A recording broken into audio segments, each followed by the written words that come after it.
Hi, Acadiana. I'm Meteorologist Dave Baker. Happy Thursday to you. Many of you here in the local area probably hearing a bit of thunder out there, as for the first time in quite a while, we've got some pretty good coverage of showers and thunderstorms. I know we had a couple of isolated pop-up showers here and there over the last couple of days, and prior to that, we're talking about 5 or 6 weeks where we didn't have any rainfall at all. But we're starting to get some rain. Unfortunately, yes, that is probably going to be affecting our trick-or-treaters later this afternoon and into the evening hours. At least right now here in Lafayette at my house and also over at the Lafayette Regional Airport, skies are cloudy, but there is thunder in the area. Temperature right now at 80 degrees and that heat index is at 84. So yeah, believe it or not, we're starting November tomorrow and we're still kind of talking about summertime type of conditions, especially when you're looking at that dew point there at 73 and the humidity now at 79%. A little bit of a breeze out of the southeast at 5. You will see some stronger winds around some of those showers and thunderstorms, and there's a very, very moist atmosphere that's in place. So anything that does pop up is going to have the potential to dump some locally heavy rain. So there's a big look at the radar here in Acadiana, and there are some moderate to heavy downpours stretching from central parts of Evangeline Parish down through Ville Platte and Mamou, and then just to the east of Eunice, you've got some pretty heavy rains there in the western part of St. Landry Parish. And as you look a little closer here, most of the heavier rains have been concentrated over parts of Jeff Davis, Acadia, Evangeline, and Allen Parish. And now we're starting to get some decent coverage starting to fire up here over parts of Vermilion Parish. So if you're in the LA 14 corridor there between Kaplan and Gaydon, there's going to be some heavy rains there, and down along the 13 to the 82 as you get into southern portions of Vermilion Parish and westward into Cameron Parish. Quite a bit of lightning to go along with this as well, and these are moving along pretty good. So even though there's some efficient rainfall producers, they don't seem to be stalling over one particular area right now. So hopefully we won't be dealing with any flooding. Remember, even though that we haven't seen a whole lot of rainfall here over the last several weeks, if you've tried to put a shovel or down into the ground, my wife had me trying to dig up some ginger at my mother-in-law's house, and I could not get that shovel more than a couple of inches into the ground. It's solid as a rock, so it's going to take a while for this rain to really kind of open up the soil and let it start to drop down in there. So if you end up getting a very heavy downpour in a short period of time, you can get some street flooding pretty quick because everything ends up as runoff. So even though having this rain is going to be a blessing because we haven't had any rain in so long, it also can be kind of a curse because if it comes down too quickly, you will get some flooding, and it actually can be a little bit easier to get flooding when you're in a drought type of situation and you get one of those big heavy downpours to come down. Now looking at the traffic cams, especially from Lafayette going eastward over toward Breaux Bridge and Henderson, we've got a lot of cloud cover out there, but we're not really seeing a whole lot of rain. Ambassador Caffrey area and then going westward into Scott. I really wish those Scott traffic cams with DOTD would come back on. They've been down for quite some time. So that's why I'm kind of showing you more of the eastern sections, Butte La Rose and over toward Henderson. But more of the inclement weather has been over the western part of Acadiana. And the cameras that I got on I-10 are near the Scott and the Dussault exits. So those cameras have been down for quite some time. Hopefully DOTD is working to get those cameras back up. But we've got a significant trough in the western half of the country and a ridge on the eastern half of the country, and in the middle you've got that cold front, and it's pretty clear to see that cold front there on the satellite radar or the satellite composite, but the upper levels are starting to flatten out a little bit. So what's going to happen is that front is going to be slowing down to a crawl, and eventually it's just going to wash out. But there's still a decent amount of moisture over the Gulf of Mexico that will lift northward. So showers and thunderstorms pretty likely going into the late afternoon and early evening hours, and then things may taper off for the second half of the trick-or-treating as you're getting into that 7 to maybe 8 o'clock time period. But early trick-or-treats, maybe 5 to 7, is probably still going to be dealing with some of these scattered storms. Hopefully we can get things to calm down a little bit so everybody can have a little bit of fun later on this evening. But because there's ample moisture in place, I still think the rain chances are going to be elevated as we go into Friday. And in the waves and the winds out in the offshore waters, still a little on on the rough side. Of course, winds and seas are going to be higher around those thunderstorms, but as a general rule, we're still looking at 3 to 4 foot seas in the nearshore waters this time around. And we'll probably see those winds staying a bit brisk as you've got a decent pressure gradient there between a ridge of high pressure that's currently over the east and a trough of low pressure that is going to continue there over parts of the west. But as we look at the Gulf of Mexico satellite, again, you can see some of that moisture that's now here in the offshore waters. And I still think this is going to kind of get drawn up. So western sections of Acadiana will see the best chance for rain as we go into the early part of the evening hours. If you live over in Iberia, St. Mary, St. Martin, you really haven't gotten in on the rain much yet, but you probably will be getting in on it later on in the day. But I think the coverage is going to drop off a little bit as we head into the evening and overnight period. But let's focus more on the tropics here, as the western part of the Caribbean is still seeing a bit of a buildup of moisture. You have an exiting tropical wave that has made its way now into the Pacific Ocean. So that tropical wave is kind of like over here at this point, but you still have all of this moisture that's continuing here over the southwestern part of the Caribbean Sea.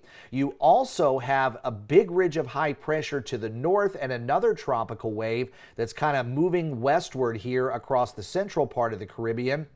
And that's producing some showers and thunderstorms, and it will continue to head off into this direction. And with the Central American gyre, plenty of moisture that's over the southwestern Caribbean, a tropical wave, and a big ridge of high pressure here that's shoving those winds off toward the west.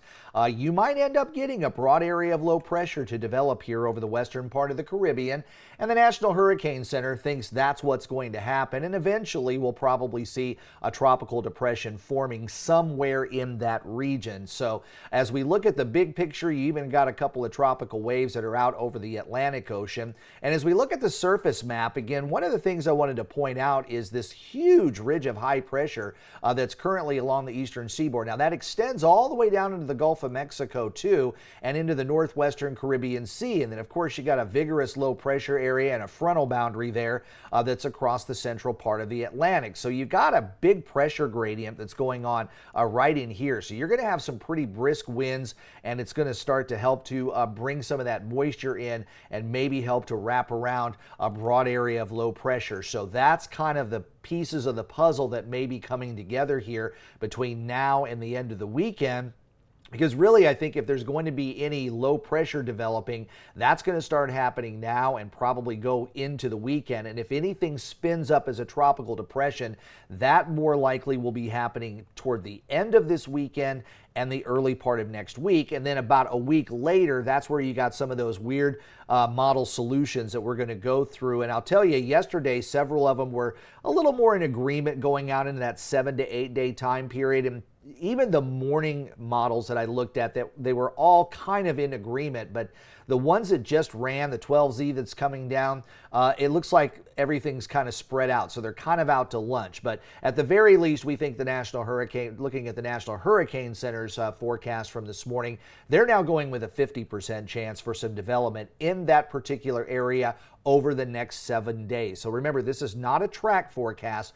That circle there is where they think some kind of tropical development could form between now and the end of the day, Wednesday of next week. And the water temperatures in that particular area are plenty warm, and the tropical cyclone heat potential is definitely there.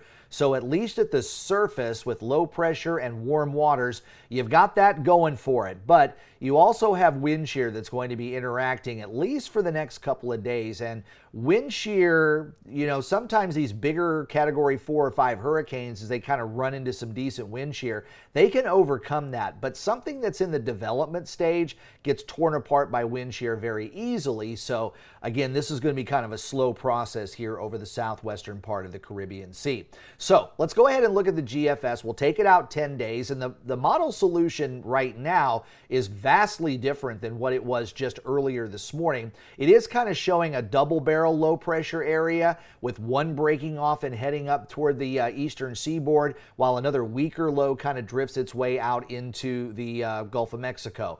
Again, part of it that's going into the Gulf of Mexico doesn't look very intense, but whatever rolls up the East Coast on this particular model at this time looks somewhat robust. And we've seen this kind of double barrel Fujiwara spin kind of thing in some of the other models here over the past couple of days. So again, it's kind of a process as you look out 10 days. Yeah, those models aren't super dependable, but if you kind of start to see some consistency as you get closer and closer to the final product there in the next week or so, you start to buy into some of these models. So right now, again, the GFS, yesterday it was the Euro that was kind of out to lunch. Today it's the GFS, but this is a look from a week from today, and you can see there's a bit of a tropical system possibly there off the eastern Florida coast, and another weaker low pressure area that's out over the Gulf of Mexico. So kind of a double barrel kind of a system. But again, this would be the main part, and this would be the other weaker system that is expected in the extended forecast of the GFS to kind of drift off to the west and weaken. But this here, according to the final versions of the GFS, kind of shoots back out in this direction, maybe grazing the East Coast initially and then kind of making a turn out toward the east. But I will say out of the four computer models, the GFS is the one that is kind of far away from the other forecasts. So yesterday it was the Euro, today it's the GFS, and all of you know that there's going to be some significant changes here over the next several days. So again, we'll take the Euro out 10 days, and the Euro, this is from earlier this morning, but you see kind of a broad low pressure area trying to get organized there over the Western Caribbean, and maybe a weak low trying to work its way westward across the Gulf of Mexico. But a week from today, it's got a bit of a weak low there. Might not even be a tropical depression. It might just be a remnant low pressure area kind of system there over the southern Gulf. But that's looking at next Thursday. So as we look at the Canadian, and the Canadian is always a little more robust on developing systems, but the Canadian and the Icon have done pretty well with some of the bigger hurricanes that we've seen over the course of the hurricane season. Now that looks a little bit scary there going out 10 days. You see low pressure developing over the Caribbean. It kind of spins something up near Jamaica. And this is very similar to what we were seeing yesterday, rolling through the Yucatan Channel and then possibly getting into the central Gulf, and then a trough kind of comes in from the west and kicks it a little bit farther toward the east.